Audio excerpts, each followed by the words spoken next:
Welcome back to MobPod. For the last time.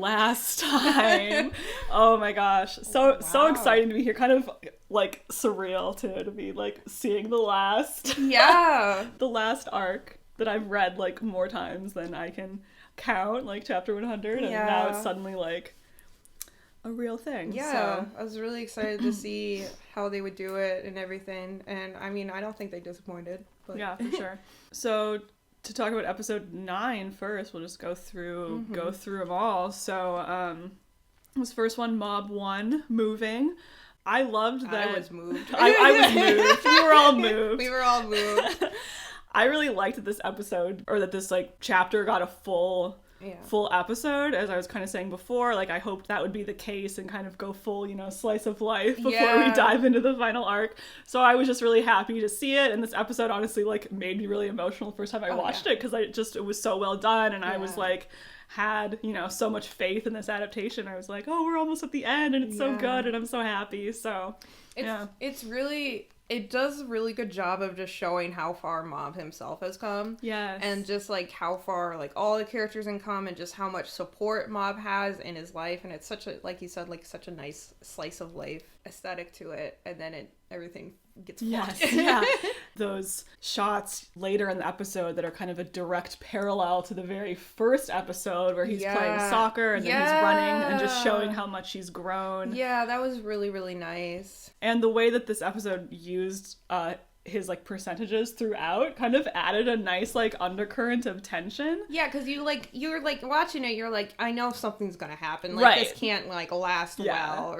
Like if you were like an anime only, you would be like, okay, there's 3 episodes left. Yeah, so what's happening? You'd be like, what's going on? Right. So that would be kind of a fun experience that I sort of wish I could have if I could wipe my mind, just to see how it would feel not knowing. I can wipe your mind. Coming. Okay. Yeah. No, I agree. I think the percentages like does a really good job, and it kind of like does kind of harken back to the first episode in that sense, where it's like I remember because I watched the first season of the anime first, and then I read the manga, and I remember like watching the first like episode or 2, I'm like, oh, so it's gonna hit 100% at the end of the season, and then it's like, oh no, it's gonna hit 100% in like the next episode, in like episode 3 or something, and reset away. Exactly, and reset, and I was like, whoa, I can't believe it did that. So then it's like this overcurrent of like, oh my god, the percentage keeps going up, and then it's gonna reset, and it's like, oh my god, when is it gonna reset? So it kind of harkens back to that feeling again in like this episode, when it's like, okay, it's still going, I know something's gonna happen.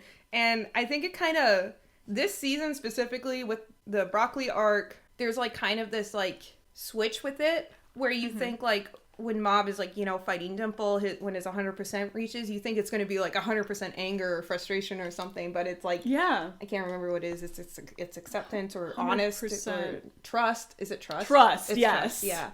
Yeah, the way that they kind of shift it from, whereas in the first season it's mostly kind of negative emotions for the most part, I think. It then kind of moves into being more positive emotions, especially through season 2 and 3. Yeah, exactly. So when you're kind of watching it, you could be like, oh, well, maybe it's a positive emotion.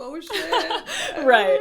Yeah. But yeah. And it does work really well, especially towards the end of the episode, how it kind of becomes increasingly quick in the way it goes up, and how Mob's, internal monologue is saying like, I've grown a lot, and I've gotten more kind of comfortable with my emotions, and I feel more in control. And you're like, oh no. You're like, oh honey, you got a storm. You're like, bet. you got a storm coming. Yeah. So a couple other details from this episode. I really liked the conversation between Mob, Reagan, and Serizawa in the office. I thought like the staging of that scene was kind of funny, the way that Reagan was the only one like sitting at his desk, and both Mob and Serizawa were just like standing in front of him, and it's like a pretty long conversation, so it was kind of funny as just a character thing, the way Reagan's just like sitting there like letting his employees stand. It's also kind of necessary for that joke where he reads off the phone like under his desk. I like that joke a lot. Which is a really cute joke, and I like the way that the anime played that. It was really fun. Yeah, I do too. I like the conversation he has with Reagan and Serizawa a lot, especially just like Reagan doesn't know he's out of his depths, which we'll see more later. Yeah, this is an important piece of we're getting some foreshadowing a little bit, but how genuinely he wants to help. I also just really like how they like ask Mal, they're like, okay, so well, why do you like Tsubomi? And he like doesn't give a straight answer. Yeah. And we kind of see like why that is later, but I don't know. I like that piece of Mob and how they're all like, well, that's okay. You don't have to have like a straight answer either. Right. But yeah, like just follow your feelings. If exactly. If you can't explain exactly why. That's, that's which is fine, I feel like so important for Mob to hear, who's someone who like ignores his feelings and also feels like he has to explain them. Yeah, and it is just a good thing to bring up at this point because we get that answer of why he likes her, but that's like something that he has repressed and isn't fully aware of himself. So it's nice to kind of be reminded of, just plant that seed of why does he like her. Yeah, and it brings the audience's attention to that, like, she's been brought up multiple times in the show, and like, in normal shonen anime, you're like, yes, the prop female character that the main character has a crush on, but you're like, well, wait, there has to be more to her in this show. Yeah, like, exactly. She's not that. Yeah. A couple other things about this scene in the office. Well, I just always like when Reagan calls him Mob-kun. It only happens like 3 or 4 times in the anime, but it's all. I love how he only does it when he's being like a little condescending. Oh yeah, he's like, sweet little child. I do love. Let me tell you about romance. Reagan like only uses honorifics when. What did you? Reagan only uses honorifics when? I was gonna say Reagan only uses honorifics when he's being condescending, which I love. You're right. That's so like, funny. He calls, like, Ritsu-kun a couple times, but only when he's, like, being a dick to him. And then once Mob leaves, he kind of says some more, foreshadowing for his own arc in the next couple episodes, that if someone found out who he really was, that he believes he'd be rejected. Yeah. No hetero explanation for saying that to, like, his back to Sarah's Right. Anyway.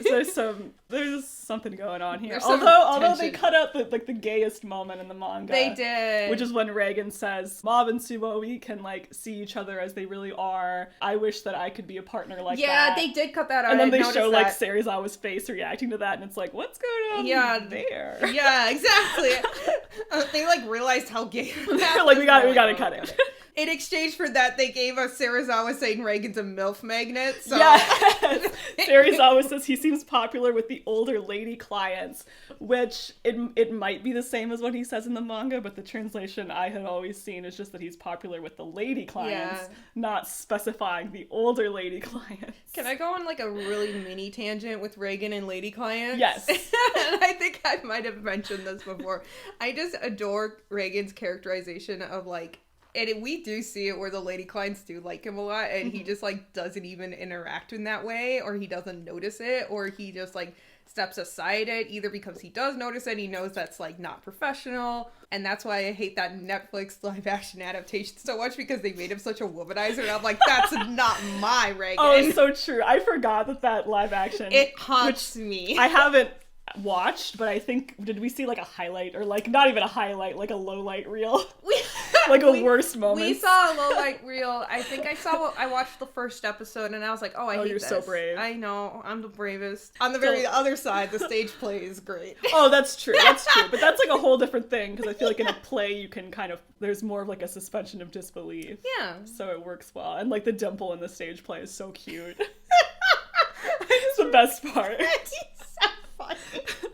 Little hands. Those little hands everywhere. One of my favorite parts of this episode was the phone call to Tsubomi. Was just so cute. It really was just like one of the most endearing Mob moments. All his little mannerisms and just the way he like talks to her was so cute. He's such a polite child. It is really cute. I liked it a lot. And when Tsubomi says like, your voice is shaking so much, I love how Mob's immediate reaction is, no, it's not. You're totally imagining it. No, it's Girl, not you're either. Crazy. I was like, Mom, where did you learn how to gaslight like that? He does not say that. He says, girl, stop being crazy. He would not say that. He might. No, he wouldn't. Reagan has taught Mom nothing but respect for women. What are you talking about? Okay, well, he has taught him to gaslight women, but only in a respectful manner. Gaslight respectfully. How to gaslight in a God-honoring way. Oh my gosh. But she doesn't buy it for a second, obviously. But it was such a cute thing for him just to be like, no, it's not. No, it's not. No, I'm fine. It is cute.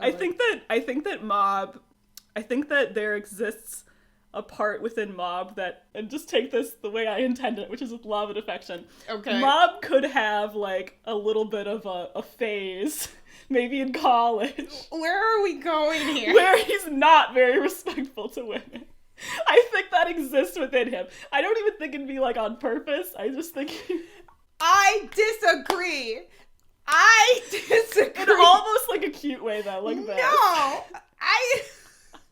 No, I think the only way Mob could have any disrespect towards women is by accidentally turning down their feelings for him and, like, accidentally rejecting them in a mean way. Which is... I feel like...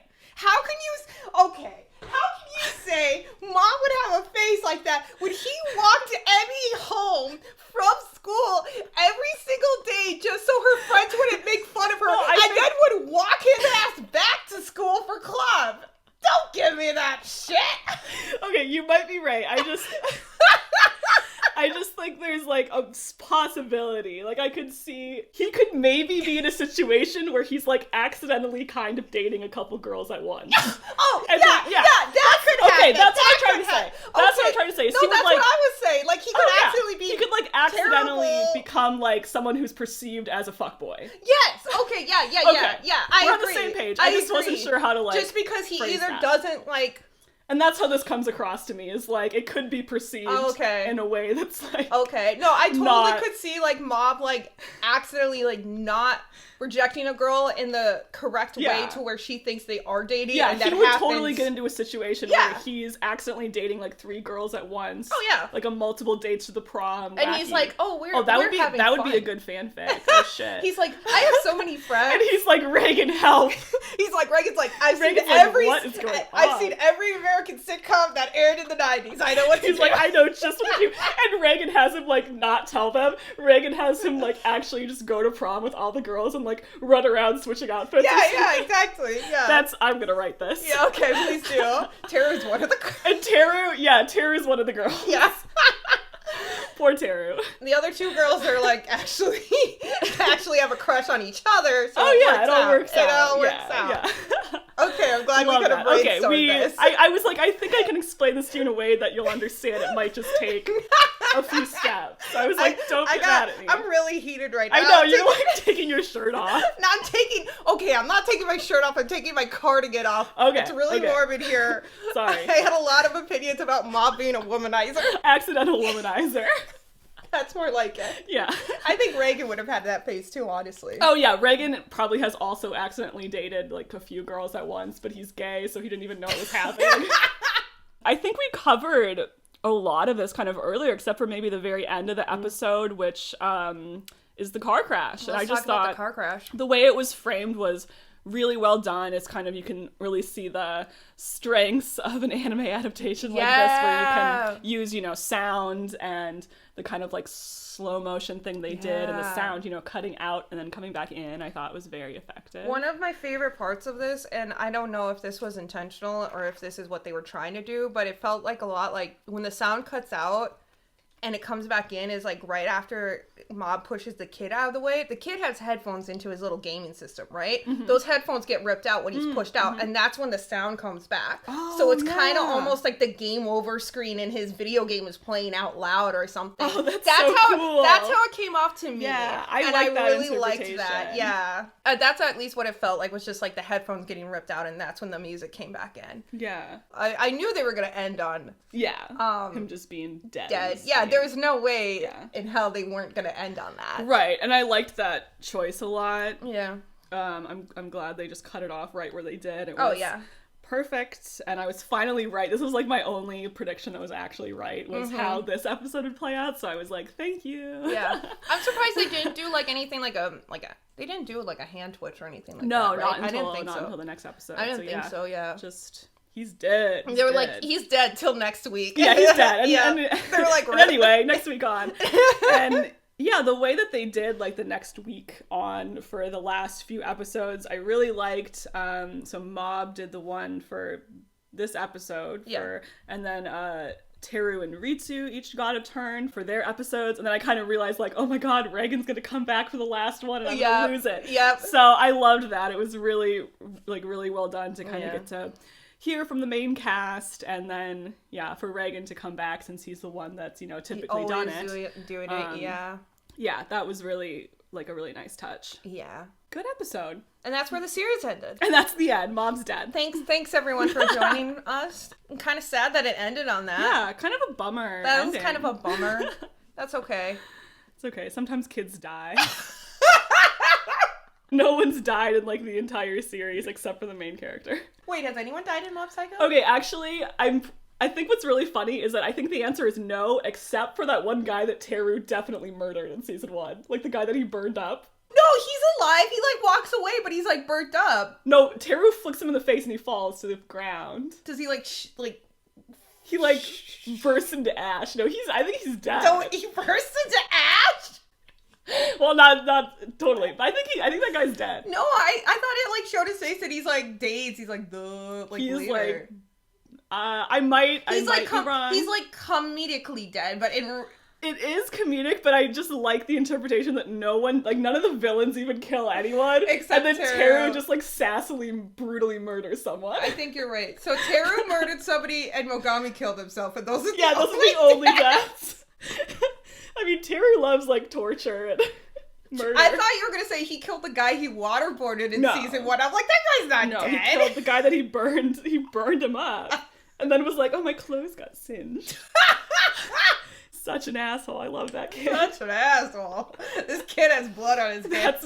I think that guy's dead. Like, I don't think he ever comes back. Because the rest of, like, the 7th Division scars come back. And that guy's not with them. You are right. So I think he's dead. You're right. I think he is dead. Which is so funny. Anyway, we should go into episode 10, Mob 2, Rival.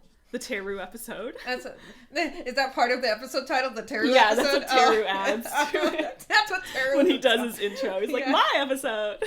Teru talks in like first person a lot, doesn't he? Oh, like where he uses his own name a lot? Yes, well, that's what first person is. Well, no, like first person is being like I. That should be the opposite, is like third person. You're right. I'm stupid. What I saw in the fan book, and I don't totally understand enough about Japanese, but I think I can at least repeat it correctly. Okay, is that there's something like if you add Teru onto the end of a verb, it like doesn't change the meaning of it. Yeah. So he'll like do that a lot in his speeches. He'll add his like own name just onto the end of different words. I love that for him. Which is cute. So I think that's adorable. That's what he could do is like episode Teru. 10 Teru. Episode Mob 1 Teru. None of those words are verbs. Teru doesn't know what a verb is. The other part of this is Teru doesn't know what a verb is. He thinks it makes sense, but it doesn't. Anyway, episode Rival. Yeah, I thought that the intro scene was really strong here, kind of picking up in the immediate aftermath of the car crash. Yeah. And just the way it kind of built up where people's electronics were starting to act weird, and then that big, pavement crack. Yeah, I thought that was really cool. They kind of hold out on that reveal of Triple they don't show him for quite a bit. Which I actually think I like. It's hard for me because I do like that horror aspect of it, but at the same time I feel like it takes away some of the characterization of Triple Question Mark. Yeah. But at the same time, I think the later episodes, especially when he kind of wakes up in the next episode, like more than enough makes up for it. And we kind of do see, like, this is Mob, like. Yeah. And, like, just his desires and everything. Right. I'm not making much sense. And for any potential non-manga readers, what we're referring to is in the manga, when he first wakes up, it, shows him kind of, standing up in that same scene, and then he says, like, I knew I would be needed. I kind of almost wish they, like, would have had that line, like, said in the last episode, like, right after it, like, just in a black screen or something. Oh, that would be cool. I was kind of thinking that, and I was like, would that have fit at all? Because then, I don't know, I feel like that would have given people enough, like, speculation to be like, oh my god, what's going on? But at the same time, that would have been like, oh no, is Mob possessed? And it's like, no, he's not possessed. It's his own voice. Yeah, exactly. That would be cool. Yeah, I think, like, I like that part in the manga, but I also just think as an adaptation, like the way that they did it worked. I agree. Yeah. Pretty well. Triple question mark is so interesting because for a long ass time, it's really unclear exactly what he is. Yes. Until the final arc. And the final arc does really jump right into it, and he's like kind of talking right away. He's like, yeah, he's not like, you know. Yeah, so holding out on it until Mob kind of goes inside himself and like has that conversation with himself is possibly a good choice. I think then so we too. We still don't really know. We don't hear from him his own, motivations, and it comes through very clearly later what that is. Yeah, and he's like kind of on autopilot the whole time anyway, and I think that still works. When he does finally get up and he kind of like walks in from the shadows, I immediately noticed that was an exact parallel to the first episode. Oh, yeah. When Reagan calls Mob to help with the extermination, the exorcism of the cockroach dude, and Mob comes in walking from the shadows, and it's like his blue psychic aura outline. Oh, yeah. It's an exact parallel, but it's red this time. That's I noticed, so I caught that immediately. Yeah. I was like, oh shit!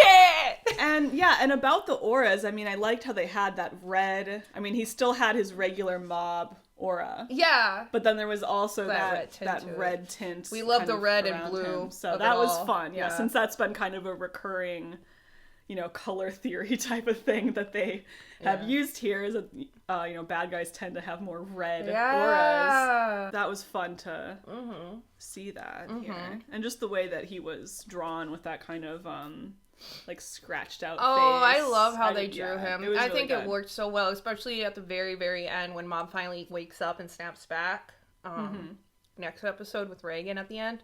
I think it works so well. I love it. Yeah, the Teru fight. So each of the major fights or return of a character in this arc will contrast against their first scene and kind of highlight how much they've grown and changed because of Mob. I think it's just like so clear, like, because like Mob obviously is just trying to get somewhere, or triple question mark is, and Teru's like trying to stop him, but he's not using his powers like he would have when he first met Mob. Like, he's using his tide to like restrain Mob instead of using it as a sword, which is like a direct parallel to when he first fought Mob, when he was trying to outbrute him. Later on, when Mob keeps begging Teru to just use his powers and attack him, very much parallels when Teru was begging him to use his powers and attack him. Exactly, yeah. And the way that Teru uses his powers here to protect like the bystanders instead of using his powers to fight against Mob is just a really great way to show how he's grown and how he's like no longer as self-centered. He cares like so much about these other people.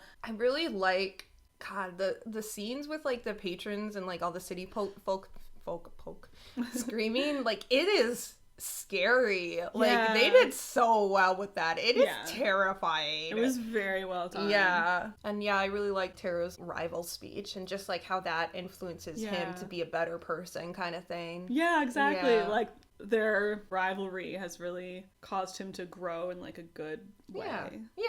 And I just love the line when he says, back then you were crying by yourself. You're crying now, aren't you? You want someone to stop you. Oh my God. That's like one of the best lines in the whole show, honestly. Because like just the reveal that, because we didn't really know that Teru witnessed that. Yeah. And that just speaks like a lot, I think, to the way that Teru has like treated him this whole time. Yeah, because it's like, he feels like he's been outbested and overpowered by somebody. He realizes he's not as important as he thinks he is, and then he sees the person who showed that message crying. And he's not afraid of Mob. Yeah. He knows who Mob is, and he trusts him. Yeah. And he wants to help him, kind of the way that he feels that Mob helped him. Yeah, exactly. I think Teru, like, does share a lot of, like, not fears, but, like, that feeling of your powers being the only thing about you and taking control of you in that certain sense. I feel like with Teru is just taking control of, like, his entire person, of like who he is perceived by other people kind of thing. So he kind of switched it around and used it to his own benefit and was like, well, if people, are going to just see me for my powers, I might as well use them against them. Yeah. And with Mob, it's like, those powers taking over him like emotionally and him just being afraid of them not being under his control. So I feel like Teru relates to Mob in that sense and is just trying to like reach out to him in that way. Does that make sense?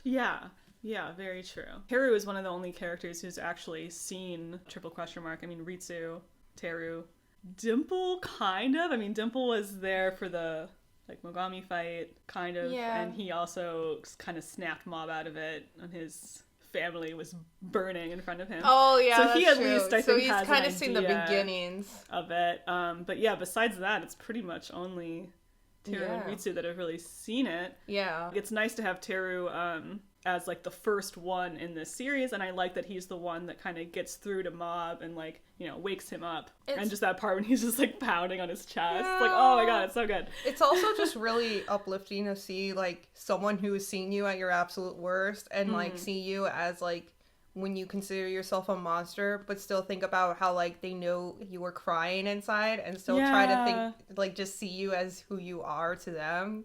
Ouch. Yeah, that's really powerful, and that's kind of what Mob needs to hear. Although he misses a lot of it, he's only, you know, woken up and sees all the destruction that he's caused. Yeah, and then immediately that guilt overcomes him. Oh my gosh. And there's a slight change towards the end of the episode. So one part that was in the manga was that his school friends see on like Twitter that there's a picture of him. That part is in the manga where they see him and like the Body Improvement Club is like, hey, that's Kageyama.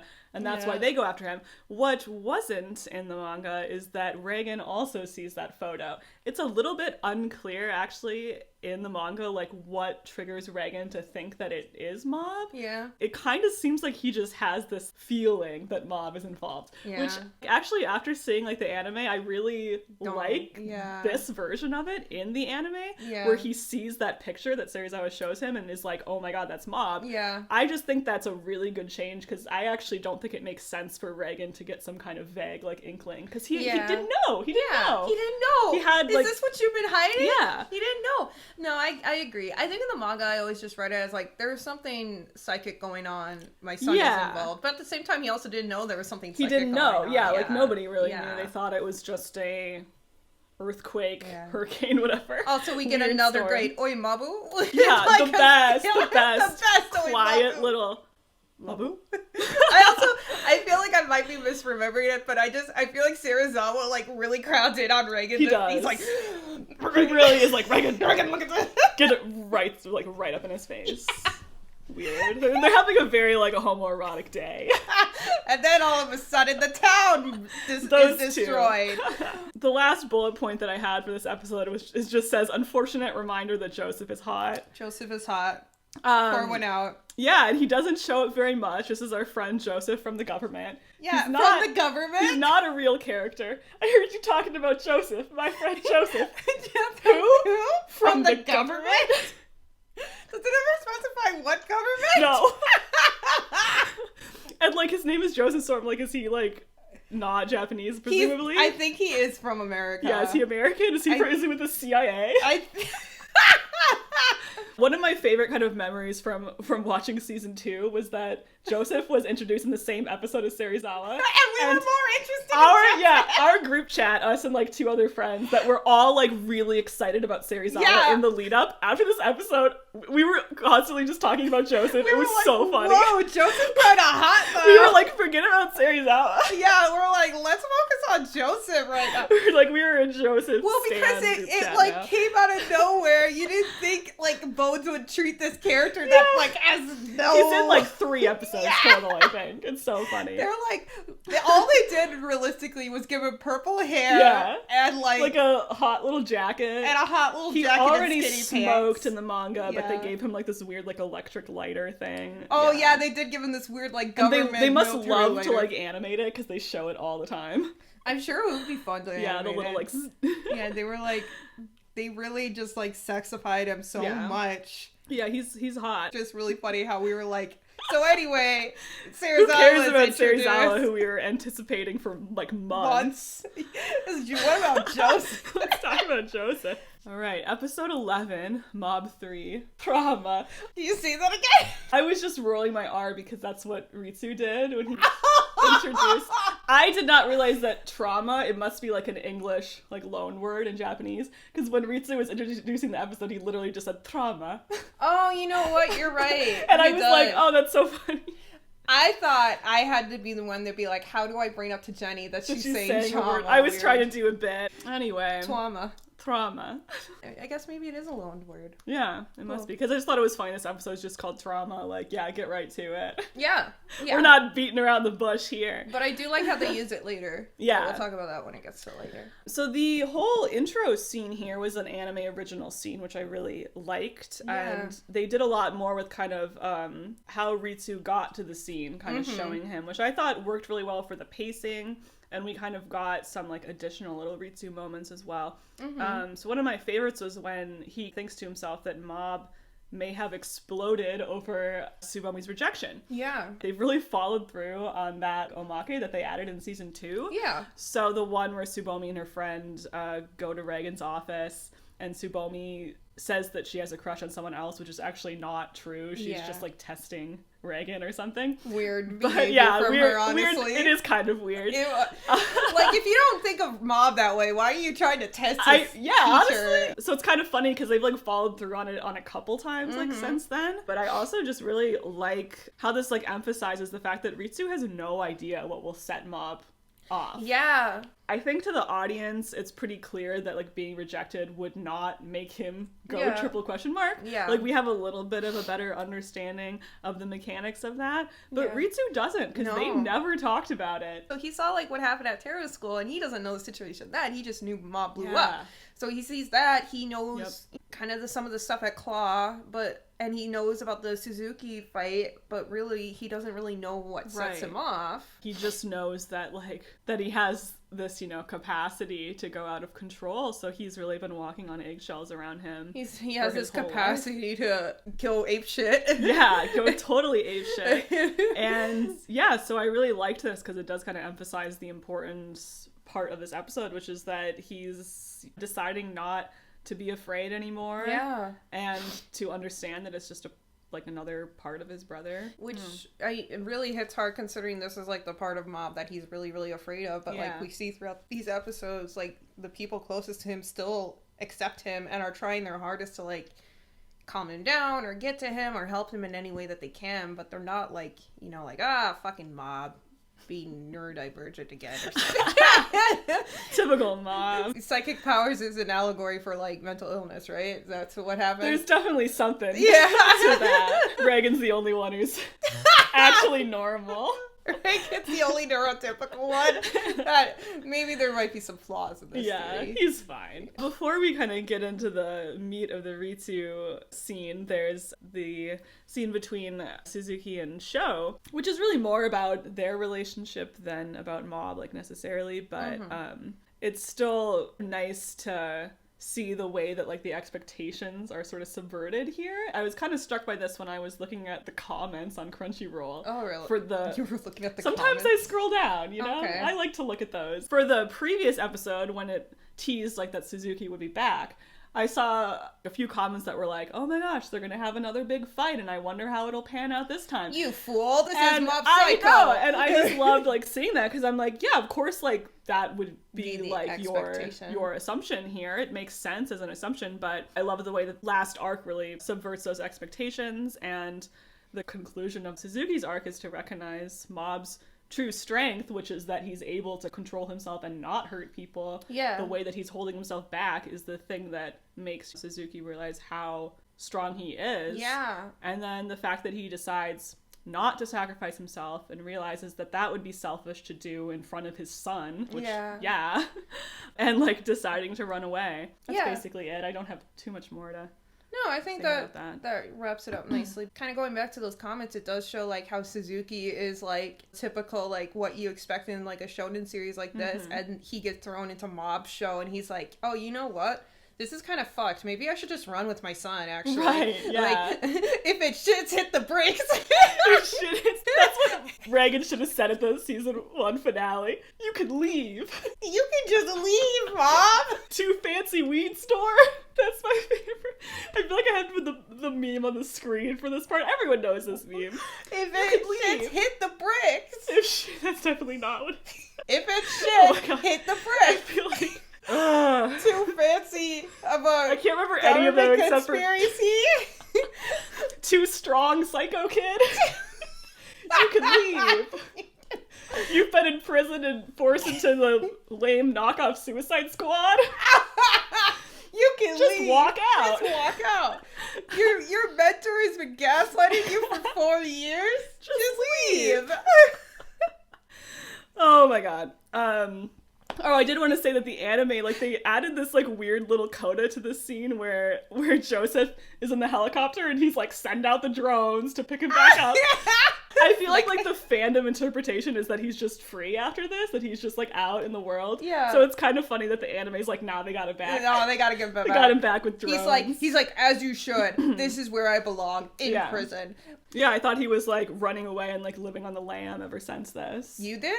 Yeah. Another addition to the anime, one that made me so crazy, is that Ritsu finds Teru naked and unconscious on the ground. He's like, Mom's gone too far this time. Oh my god. Has done this before. Oh no. And then he covers him up with his jacket, which was really sweet. And I also liked that he was then just wearing his, like, shirt for the final confrontation. He looked like he was a waiter. He looked cute. He looked like a waiter at a fancy restaurant. And also then, because he's like, Nissan, can I take your order? And Mob is still in his uniform there, so it's kind of nice just to have, like, the contrast, I guess. That's true. Yeah, you're right. Like, them not both being in their same school jackets. But Ritsu in the manga saw naked Teru and said, sorry, dude, tough break. Sorry, dude, tough break. And left. Short scene with the Body Improvement Club. Sweet to see, like, how much they truly respect Mob for how he is. I mean, it's also kind of funny how they think, like, they don't understand, like, psychic powers, so they're like, whoa, your muscles are huge. It's like his brain muscles. Your brain muscles. Yeah, he's always been so strong, but they were inspired by him. Yeah, when that's always when he was struggling. that's it's very so sweet. Yeah, They're the best boys. Yeah. There was also a slight change. I know people have already kind of pointed out that when Mob throws the one guy that he's talking to in the manga, he's about to, like, literally get his neck, like, impaled on a spike. Shit, I forgot about it's so that. brutal. In the anime, he's just about to, like, hit a wall, basically, which is, it would probably still kill him, but it's a little less directly. I forgot about that. Yeah. Oh my god. So they toned it down a little bit in that respect. I mean, even then with his head hitting the wall, like, that would definitely kill him. I think he would have still died, but it's pretty brutal. It's less of a gruesome death. Yeah, oh my gosh. I think I remember reading and then be like, Jesus. I know. Tone it down a little, Mob. Come on. God damn. These are your friends, dude. Why are you Final Destination these guys? I get why Triple Question Mark has that resentment against Teru and Reagan that leads him to being violent towards them. I think that makes sense. Yeah. And he isn't, like, he doesn't hurt Ritsu, which I think I also like. That he isn't, I don't think he's not trying to kill Ritsu. Makes me scream. But yeah, why is he trying to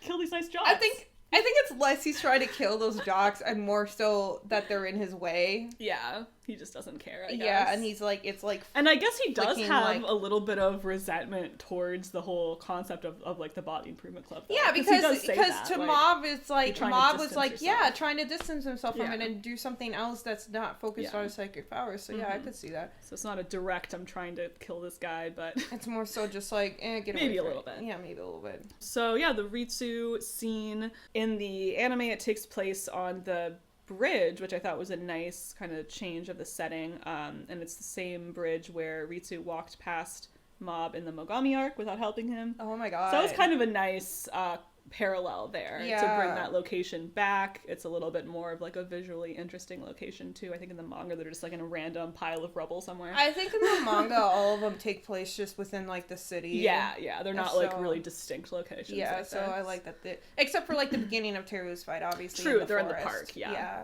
This whole scene was really well done. I really liked the flashbacks, the one where it shows Ritsu kind of asking Mob if he's okay, and I like the way Mob's hands kind of flinch when he hears Ritsu's voice, and he makes himself go very still and not really react to it. That panel also just looks really funny in the manga. I love that panel. I it's one of my favorite. Maybe I'll put a screenshot of it here. It's one of my favorite panels just because it's so funny. Even though it's like so awkwardly funny. Like, you doing like okay? Yeah, of course. Yeah, I'm fine. Just stares. Yeah. Like, oh, okay. So the way it was animated, I thought was really well done. Yeah. Ritsu, 100%.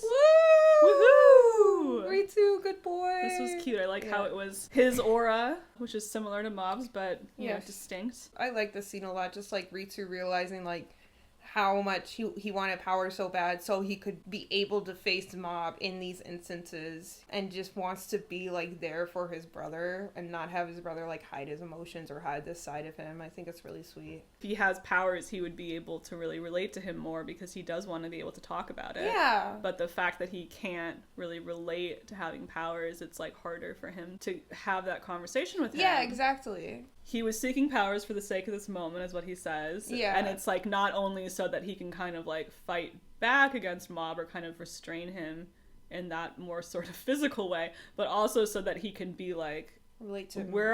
We have a lot in common. I can relate to you. Yeah.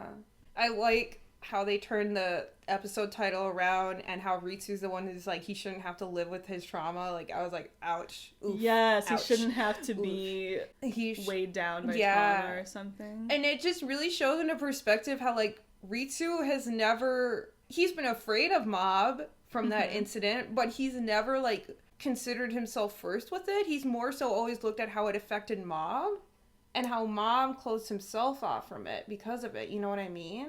That's true. Yeah. Like, Ritsu does have that very kind of self-sacrificing streak that we see here, where he thinks that the only thing that he can do is to get himself hurt. Yeah. And that will, like, trigger Mob to wake up, and that he can't let Mob hurt Tsubomi, because he thinks that would be worse for him. Yeah. Not really understanding that him hurting his brother is probably the worst thing that can happen to him. And it already has happened to him, and it would just be like really traumatic if that happened again. So I like the fact that he realizes that that's not the right thing to do. Yeah, exactly. I like that he like thinks that's what he's supposed to be here for, and it's like, no, it's not. And that's his only role in the narrative. He thinks that's his only role in the narrative, but it's not. Yeah, that's like my meta take about Ritsu, is he's like internalized his role as the protagonist's younger family member who's like the one that gets hurt to propel his story. Ritsu read The Hunger Games and took Prim dying way too close to heart. He's like, that's me. He said, that's me.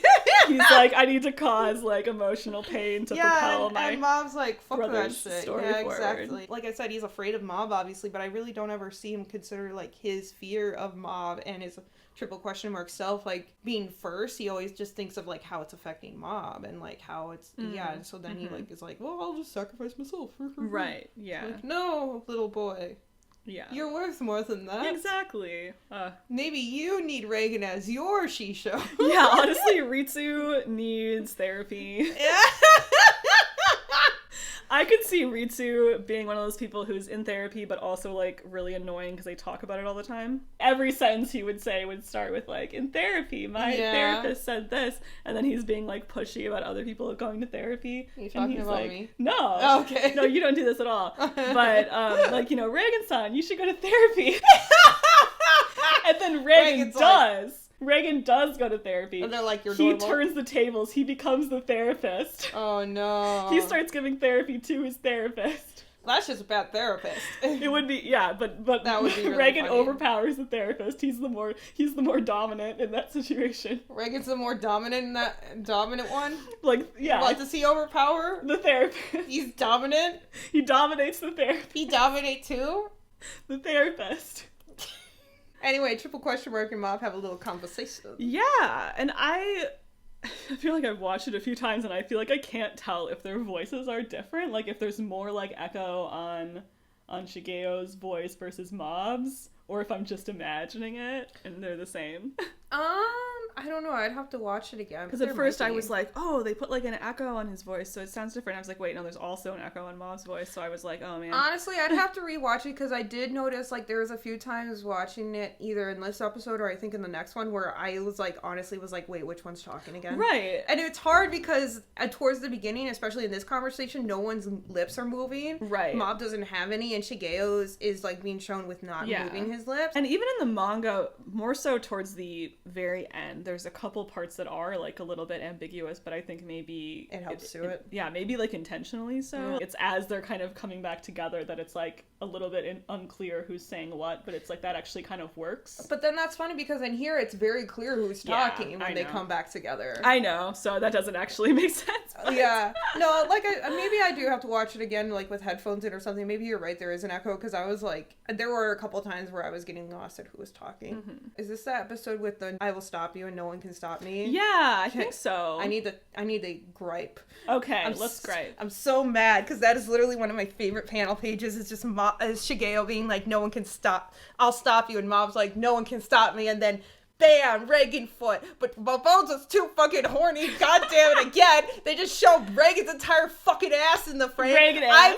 I was so ready for that. Stop. I know. It's one of the best panel compositions. It was so good. It's such a great composition. But Bones was saving all their foot fetish content for episode 12. It's not about the foot fetish. I'm joking. Oh my god. Listen to me. No, I know what you're saying. No, I like it because it's a lot more active, I think, like the footstep of like, I am coming. Yes, whereas Reagan is coming. It wasn't as...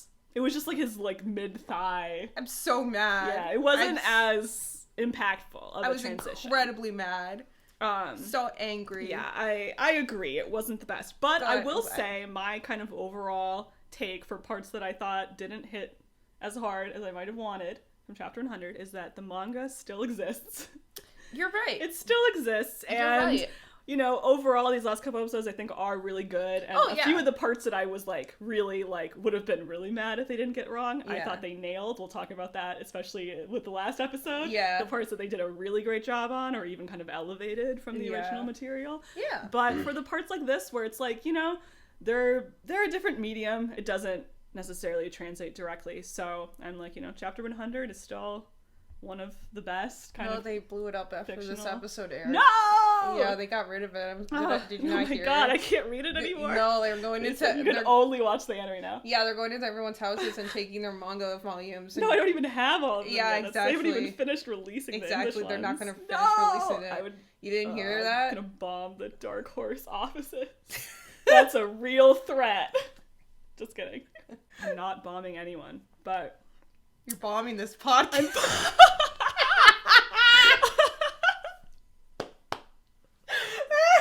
I'm glad we got that out of the way. Oh my god. Well, fine. Okay. Do you have anything else? We move on to episode 12, which I think we're going to watch before we record. Yeah, let's go watch All right, let's do it. Okay. We'll watch it. We'll record it. Perfect. Perfect.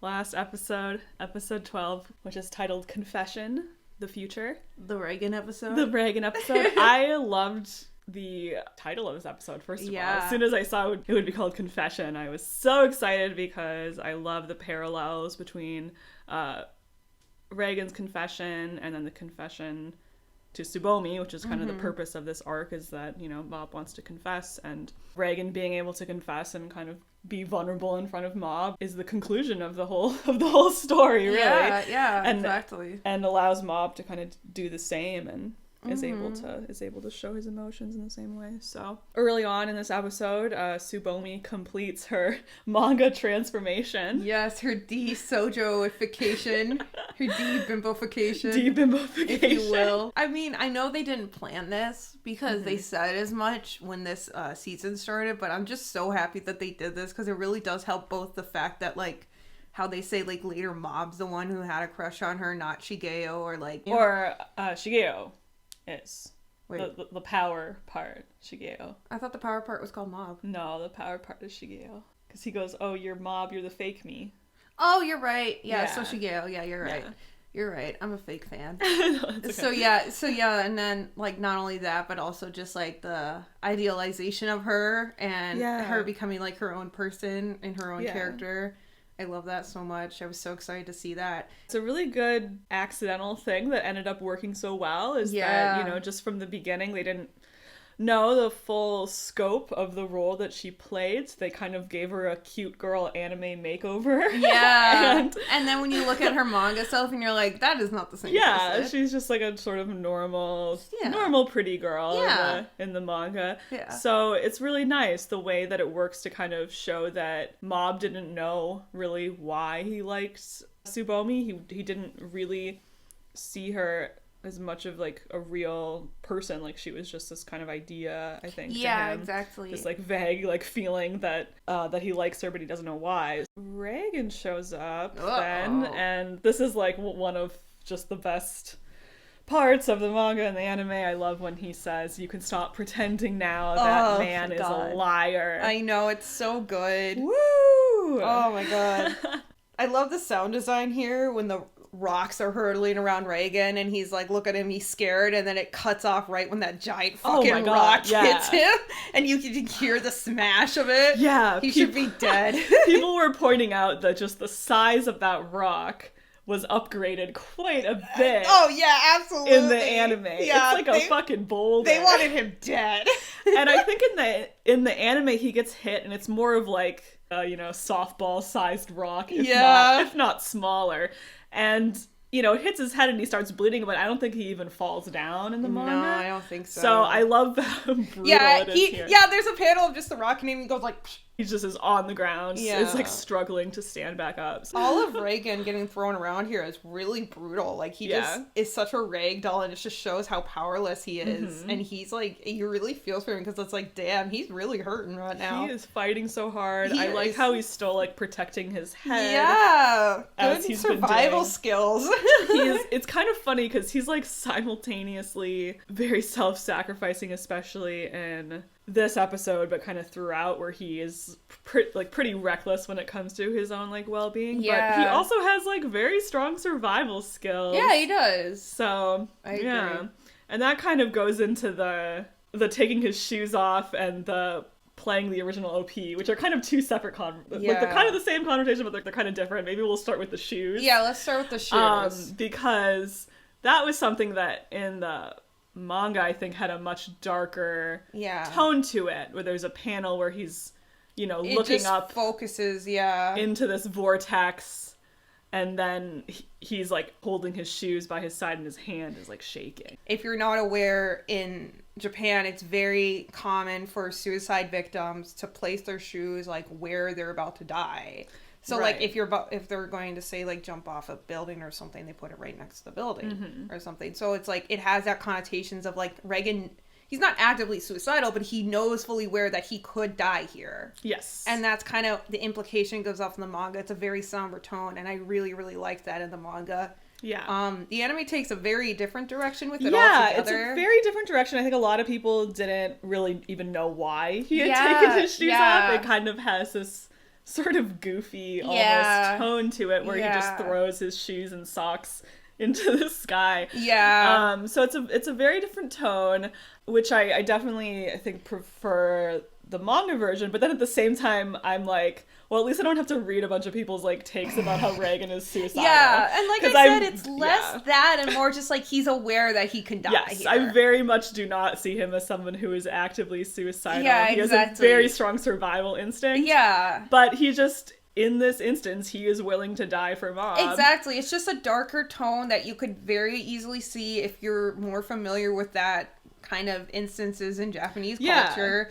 Yeah, and like, it's kind of a trope in media, I guess, as exactly. well. Yeah. Showing, like, abandoned shoes is kind of a signal that someone has killed themselves. Yeah, exactly. Yeah. He doesn't think he's going to get out of this alive, basically. Yeah. But at the same time, it's like, I do really like the anime because of them bringing in 99% again. So, do you want to get into that conversation? Yeah, let's talk about the original OP. So, I'm not as much of an anime person as Rissa, so I did not know that playing the original OP in like the series finale is sort of a trope in anime.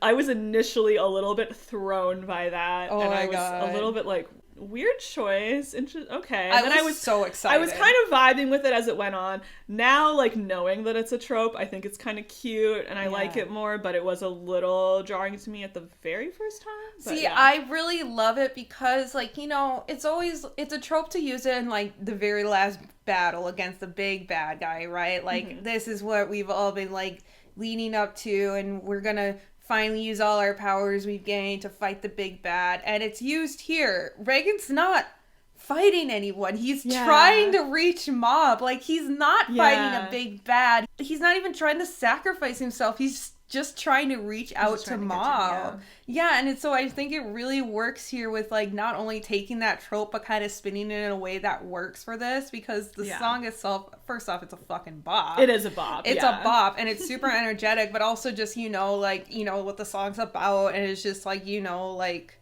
just trying to be who you want to be kind of thing, you know, and like everyone has these kind of feelings. You're not alone in feeling like everyone's gonna not accept your true self. And like, like thematically it's very similar to what Reagan, you know, says to him in his last kind of pep talk monologue here. If everyone is not special, maybe you can be what you want to be. And he says everyone has another side to them, so. Exactly, because the whole point of the series is Mob feeling like he's an outcast because of his powers. Reagan being like, well, you know, those don't define you as a person. He tries to implement that by saying he has powers. That doesn't work. We know he's not actually has powers, but he does empathize and sympathize with Mob on a different level with that, like, you know, oh, I don't want people to see the other side of me. Yes. Even though it's not to the extent of Mob where he's going to destroy an entire city, but he still has those same feelings.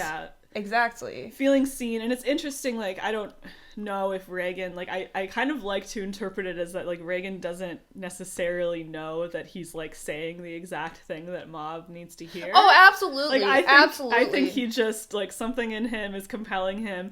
He realizes it's gone too far. Yeah. That he didn't know that Mob was in this situation, and he is just compelled to, like, tell him the truth. Absolutely. I don't think he knows, like, this is the key that's gonna solve everything. Because that's not how he's been all along. He kind of accidentally gives Mob good advice. Right, yeah, exactly. From the very beginning. Well, and I mean, that's even what happens at the very, very beginning of the first time. He realizes, like, how much Mob is like hanging on to every single one of his words. Is saying the most kind of generic advice he can think of. Yeah. He doesn't know anything about Mob at that point. Yeah, he just assumes he's like pulling a prank about having powers, but he can tell he's like hurt or like feeling alone or like lost. So he's like, okay, well, I'll just spew some shit. And he doesn't realize how much Mob takes it to heart, which he does throughout the entire series. He takes everything Reagan tells to him to heart. He really does. And he spews it back to every single antagonist that we have seen. It's so crazy. And it's so insane to me. He even does that after the confession. He turns to Shigeo and he's like, well, that's what Master says. Yes! And you gotta accept me. Yes! We gotta accept each other. Well, and that's what's so crazy is like Mob takes everything Reagan has ever told him to heart. He gives it back to every antagonist he has ever fought against, but he doesn't show that same compassion to himself until the very end when Reagan's like, you need to. Like, you need to accept yourself. Yeah. And it's just, I don't know. I think it's really important to Reagan just be like, you know, everyone feels like this. You're not alone in feeling like that. You know? Like Reagan seeing Mob in a very vulnerable situation. Yeah. You know, Mob doesn't want to show this like side of himself to people, but he doesn't have a choice in this situation. Yeah. It's embarrassing. It's vulnerable. It's cringe. It's cringe. It's cringe. It's a little cringe plus L plus ratio. So for Reagan to like scene. For Reagan to like kind of, you know, willfully embarrass himself back and be like, I'm gonna show my own worst side of myself to you, just to even it out, so that we're both a little painfully vulnerable right now, and it's very sweet. It's good. You know, I guess we should probably talk about Dimple Reagan before we go into more about the confession. I suppose we can talk about Dimple Reagan. This was fun. I liked this a lot. How they did the kind of overlapping of Reagan and Dimple's voice for his first line was really cool. It was so good. That was a great touch. That was great. That's one of those things where I wish I didn't read the manga because I want to see like how you would react the first time you see that. Yeah, it would be a pretty fun reveal. Yeah. I was just like thinking about how, you know, Dimple, the first time he met Mob, he saw like the full extent of his powers, basically. From the very beginning, he has been very like acquainted with Mob's like powers and his strength and his like more dark kind of brutal side in a way. Yeah. Like Mob tried to like exercise him. Yeah. So he like knows this about Mob in a way that Reagan doesn't. Like Reagan had no idea. He doesn't really understand this other side of Mob as much. And I like how that maps onto, you know, Dimple always calling him Shigeo. Yeah. And Reagan always calling him Mob. And I feel like in this scene you can really see the way that, you know, Shigeo really reacts to hearing his name. Yeah. Whereas, you know, Reagan's been yelling, Mob, Mob, Mob. Right. Nothing. Yeah. No reaction. That's not his name. That's not what he answers to. So having, you know, Dimple kind of break through to him in that way and, set the stage for, Reagan to then slide in and say his piece to get his attention. Yeah, that is really Shigeo, good. listen to Reagan. I just like that. I think it's good the way that both of his, sort of father figures. It takes a whole village. It takes a village to raise an Esper child. That's the thing. No, I never thought of that with, especially with the names, because I always thought it was cool how, everyone kind of calls Mob something different. I love that, yeah. But, I never really considered it with the Shigeo versus Mob. And it all shows, their unique, relationship with him as well. And then the eye catch in this episode. Oh, God, the fucking eye catch. I mean, just from the first time, you can't really tell what each of them is as they're flashing by, but that final one of Reagan that's clearly, from chapter 100, basically just an exact, redraw of one of those panels. I was like, oh my God, stab in the chest. And then kind of looking at it more closely, well, I saw for one thing that they were drawn by one. Yeah. And I assume they were just straight rips from the manga, honestly. Yeah, some of them are, but a lot of them are new. And what I realized after looking at all of them is that the first set is all Mob, and it's from Reagan's point of view, looking at him. And then the second set is all Reagan from Mob's point of view, and I was just like, oh my God, that's so oh my God. And some of them are a direct match. You can pinpoint exactly you can pair when them they up were, and it's them looking at each other. But the one that I love is when little Mob walks in on Reagan smoking alone in his office. I'm just oh my God, that makes me feel some kind of way. Oh my God. And it goes back to kind of the whole theme of people seeing you for who you are, kind of bringing into the introspect of their own image of you, and just Mob's own image of Reagan and Reagan's own image of Mob, and how that differentiates with chapter 100, but is how it still is the same kind of thing. Because it does play with how much they know or don't know each other. Exactly. Shigeo calls Reagan a stranger. Yeah. And says, no stranger can tame me. They've been working together for years, but at the same time don't know each other. And you could at first just implement that with Mob being he doesn't know Reagan doesn't have powers, but at the same time Reagan himself admits he doesn't know Mob is he didn't know suffering to this extent. They've both hidden a huge part of themselves from each other out of shame and out of feeling like they would be rejected if they showed it to each other. So they're only showing the parts that they want to show, which and they both have that feeling of well, the other person doesn't really know me because they haven't seen this side of myself. Exactly. But and at the same time, that's awful because it's they haven't given that person the opportunity to see themselves and whether or not they can accept or reject it. They just automatically assume. Yes. It's so good because obviously both of them are completely willing to accept the other warts and all. Exactly. Just it's not even a question. They're of course I accept you. So, exactly. But you gotta accept yourself. But having that external acceptance does help you accept yourself as well. So true.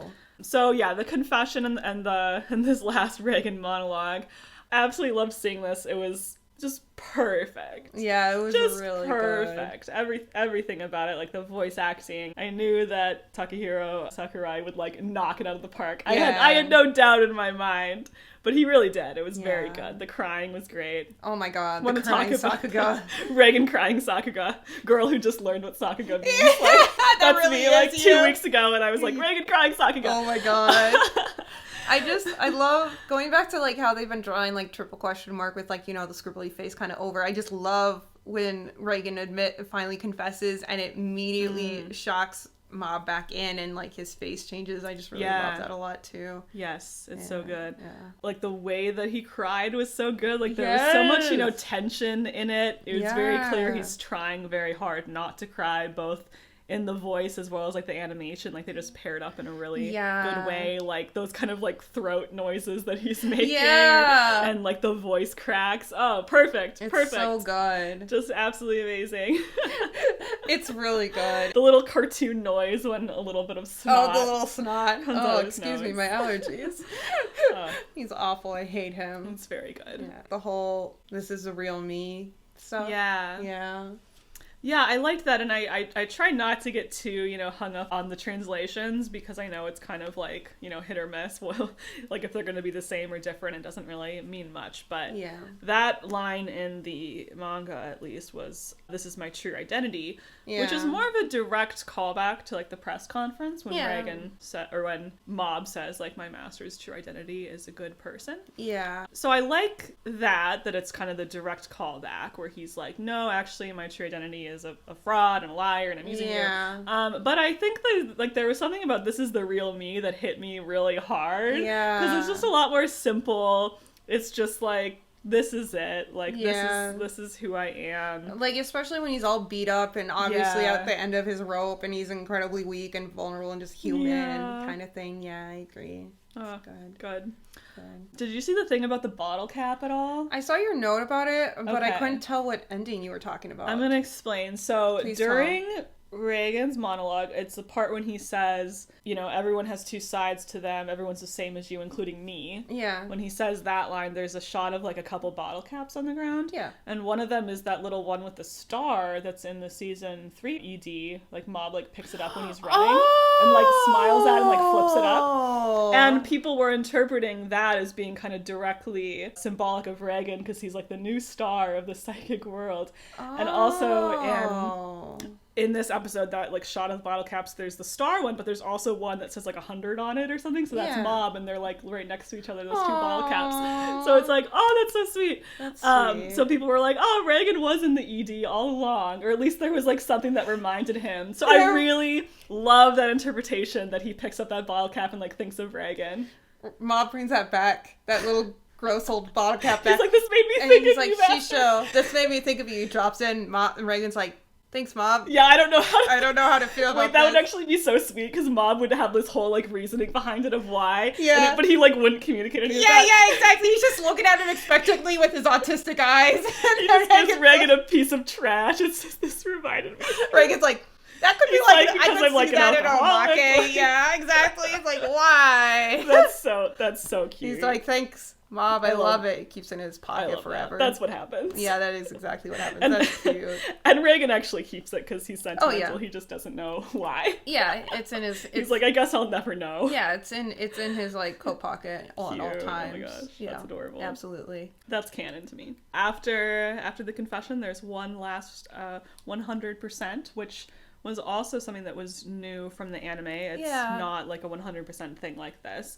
And I liked that. I did too. I thought that was a good change. It does kind of bring things full circle. Mm-hmm. I mean, Mob, I think the assumption is that he does not go, 100% after this. Yeah. Like, yeah, that was my always assumption too with the manga. It's like he doesn't need that because he's not he's not repressing feelings so much that they need to reach a boiling point to come out. Exactly. Yeah. So, yeah, I thought this was cool how it kind of was like a reparative thing of like he's just 100% him. He's 100% him again. Yeah, exactly. That's kind of how I read it. Yeah, I liked that a lot. He shows like that same, kindness and acceptance. Even the frame of him like holding out his hand to himself was like, really similar to earlier this season with Dimple and Broccoli Art when he like reached out his hand to him. Yeah. It just read as a very similar moment, so it was nice. Mob walks away without saying anything. I never realized how funny this is. Reagan just poured his whole heart out. Mob stands there silent for like 2 minutes and then just walks away. It's so funny. And Reagan's just like, all right. Yeah, he's so used to it. He's like, he's like, yes, I saw that he comprehended that. I can tell. Well, it's very, like, kind of going back to the parallels between, Reagan's confession and Mob like confessing his feelings to Tsubomi is like, confessing is a very vulnerable act. Like, you put all of that power in the other person's hands of like, I have said my piece. Yeah. And I am going to accept that like you will have your reaction to it and I have no power over what your reaction is. Yeah. And whether you accept me or reject me, I will be fine. And one of the things that happens in the manga that I think I missed a little bit here is that when Shigeo and Mob are kind of reasoning with themselves and saying like, well, what if she rejects me? I'll be okay. Yeah. Right in between there, there's a little shot of like Reigen like watching him. Aww, and I just like that. Like he sees like Reigen has accepted that like even without me, you'll be okay. And I'll be okay too is the implication of like, I have fully accepted that like, you might reject me. Like I have just told you that I have lied to you and used you for years. I'm accepting the fact that you may reject me. Yeah. And so for Mob to be able to be like, okay, you know, Reigen is okay with being rejected. I can also be okay with that. Right. Like, I have seen that it is okay to be honest, to be vulnerable. Aww. I'm gonna go do the same thing now. Aww. Yeah. Yeah, that's a good way to look at it. And of course he returns, and he did get rejected. Cringe. I'm kidding. Cringe. Kind of embarrassing. Reigen's like, Reigen's like, yikes. I've never been rejected in my life. I like how Reigen continues to ramble right. Like, at the very end. Well, and Mob breaks down and cries. You talk about that. What? He's crying. Oh, Mob breaks down right and over cries. That. Mob cries. Mob cries. And it's so good. I mean, obviously, it's this pent up, just like everything. Yeah. Just everything. He's crying. Everything. Just everything comes to the surface. Yeah. He's finally just crying. Yeah. You just know, letting himself feel. Letting himself feel it. And Reigen kind of offers this awkward comfort. Yeah, which is so good. I love it. Yeah, it's exactly what they both need. And the fact that Mob, you know, goes back to him is very sweet. That's kind of it's like the answer that Reigen needs. Yeah. Like, even though Mob didn't say anything back, like Mob, you know, came back to him. Mob accepts his comfort. They walk away together, literally into the sunset. Well, and it's nice because it's like, you know, like Mob being like, well, what if she rejects me? And it's like, then you feel sadness for a little bit. And that's okay. It's okay to just... It hurts and... Yeah, it's okay to feel hurt for a while and then just go on. Yeah. The way that Reigen just continues to ramble at the end of the scene was one of my favorite, like, This man has never shut up in his life. It's so cute. Yeah. I adored this. How he's just going right to solutions. Oh, I know. Like, it's we gotta get this place cleaned up. He's I'll like, make some calls. Don't worry, Mob. We can clean this place right up in a jiffy. It's so cute. We'll put on the best talent show Seasoning City has ever seen. We're gonna raise money. That should be the OVA. We're gonna raise money. We're gonna raise money to fix the town, Mom. With a talent show. With a talent show. As much as I want them to do an anime version of the Reigen manga, I also am like, they could make something original. That'd be fun too. Some additional content, as long as it was written by one. Yeah, because I was gonna say the last time they did something original was the Reigen OVA. I'm saying like the season 2 one. If it was like a written by one or at least influenced, I wouldn't say no to some. Yeah, I think that's fine. Original goofy content. I'm always up for original goofy content, but I do want the Reigen spin-off to be animated. Yeah. If anything, just to see Dimple Teru or Dimple Tomei. Dimple Tomei. I'm just going through all the teen names. If it was Teru, that'd be so funny. Oh my god, Dimple Teru. Insane. A menace to society. And that whole manga takes place before the epilogue, in my understanding. Although I think it's pretty... Really? Yeah, because in the epilogue, Tomei says that she's been working there for 6 months. Yeah. And it just seems like context clues at the beginning of the Reigen manga is that she has like just recently started working there and has just recently started high school. Oh, yeah, I guess that makes sense. So I think all of it takes place well before the epilogue. Oh, you're right. Is my interpretation. So what you're saying is when you read through the manga, right after chapter 100, before you start chapter 101, you have to read the Reigen manga. No, you can read it afterwards. But no, I can't. I have to read everything in chronological order, else my brain will melt. But that brings us to the epilogue.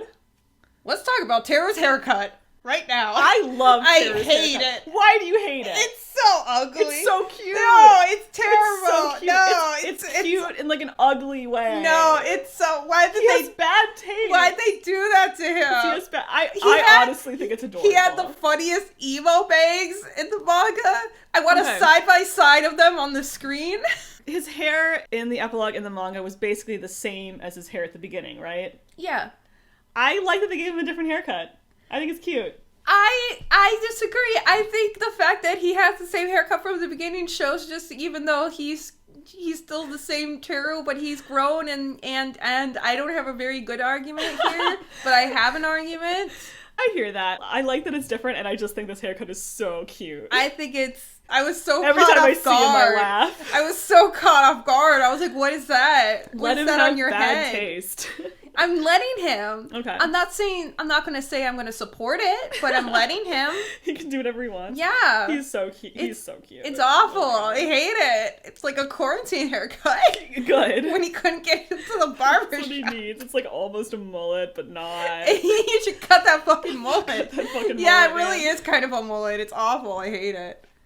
It's like he's halfway between two different hairstyles that he was trying at one point. Like maybe he was doing like an undercut and then that grew out. So now, I'm basically what my hair's doing What your right hair now. looks like right now. Yeah. Is that why you're reacting strongly Yeah, to it? because I saw myself in terror. You see yourself reflected in terror. Okay, that makes sense. We've got it down to the... Yeah, that's why I was so angry. You're like, and no, he looks reacted terrible. so hurt. He looks like me. He looks like me. This is too vulnerable. Except a blonde.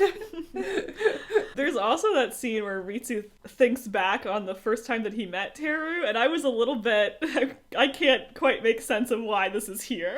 I don't know. I just kind of thought of it as like, you know, kind of like mini wrap up of like how like the characters have changed, how like Teru using the wig when he first meets Ritsu is like he is like confident in this new person he is, but he's overtly confident when he really isn't. Hence him having like control the wig to make sure it doesn't fly off because it's all fake. But, you know, here it's like he is literally just standing there. He's a more honest, he's a more honest, true person. Yeah. Going around in public with when his haircut is halfway outgrown. Very endearing. Yeah. Yeah, that makes sense. I was like, what is Ritsu's thought process here? Sometimes Ritsu doesn't have a thought process. Yeah, I guess I should just accept it. Ritsu's a dumbass who thought that Teru had a huge brain. He did.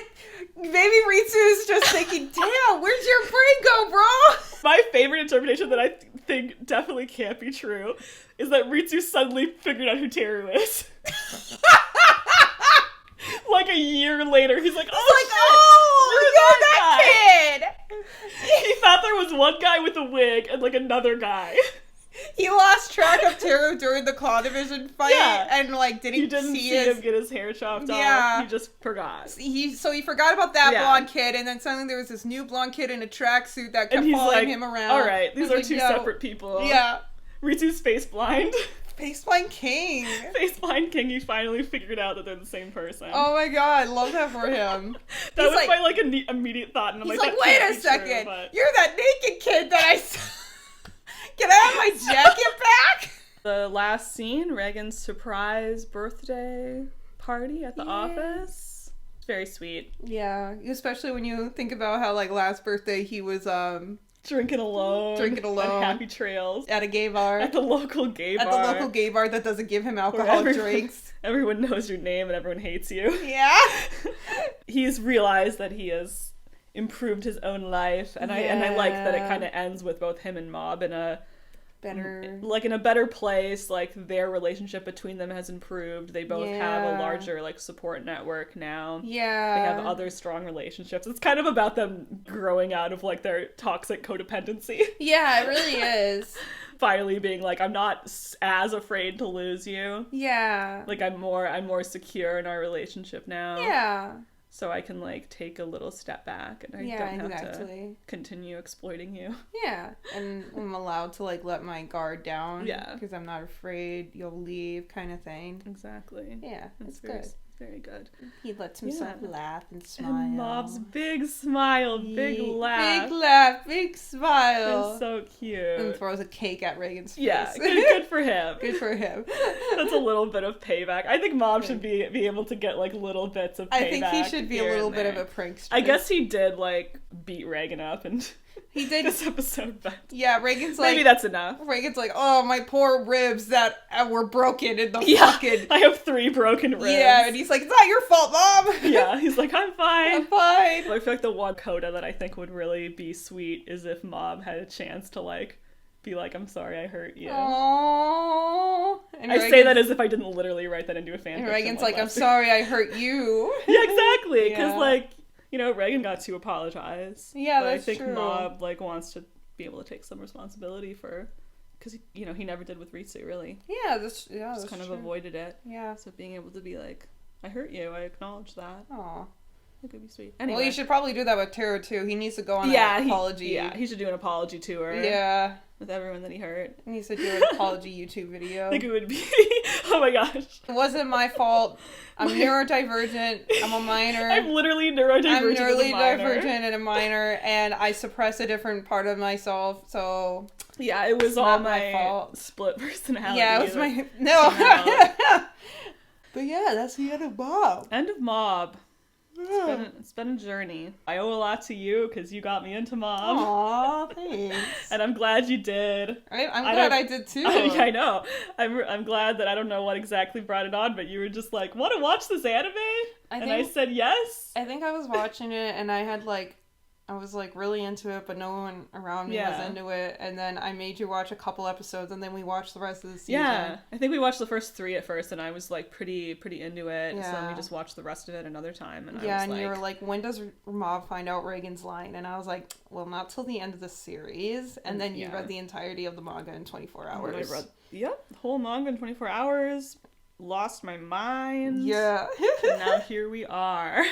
It is funny talking about it to like normies or people like off the internet, because there would be a couple times where it's like someone would talk about animated with me and I'd be like, oh yeah, I'm really excited for like the next season of Mob, and they're like, is there even more that they could do? And I'm like, you fool. you fool, you absolute imbecile, go read the manga right now. There's so much, you idiot. There's so much that's unresolved. Dipshit. Yeah. Yeah. Like, what's interesting to me is just the way that people thought that like Separation arc really concluded like the Reagan and Mob story. So I'm glad that those people have seen this now. That, it's like, you fools. You know, there is more. Mob knew, but he needed to be told. Yeah. He needed to see that Reagan actually felt some remorse. Yeah, because there's a difference between Reagan being like, I guess you know now, and Mob choosing to either keep the lie going for Reagan's benefit or for his own benefit, and then Reagan just straight up telling him. Yeah. And like, not only that he was lying, but that he was purposefully using him. Yeah, exactly. Like, that was the real part of it that needed to be admitted to. Right, exactly. And to those who listen to us, thank you for listening. It's pretty nice that there's a couple people that have stuck around or, come back after I didn't think anyone season 2 would actually listen to it. Shocking. Yeah, I know. But I'm happy that people do, or they find it funny, or find us funny. This one's probably pretty long, but we'll be wrapping up soon, and, you don't need us anymore. You don't need us anymore. Even without us, you'll be okay. We know you will, because it's you, so you'll be fine. So accept yourself already. Do it already. Do it already. Gun to your head. Do it. Accept yourself. Your life is your own. Your life is your own. One and only one. All right. Bye.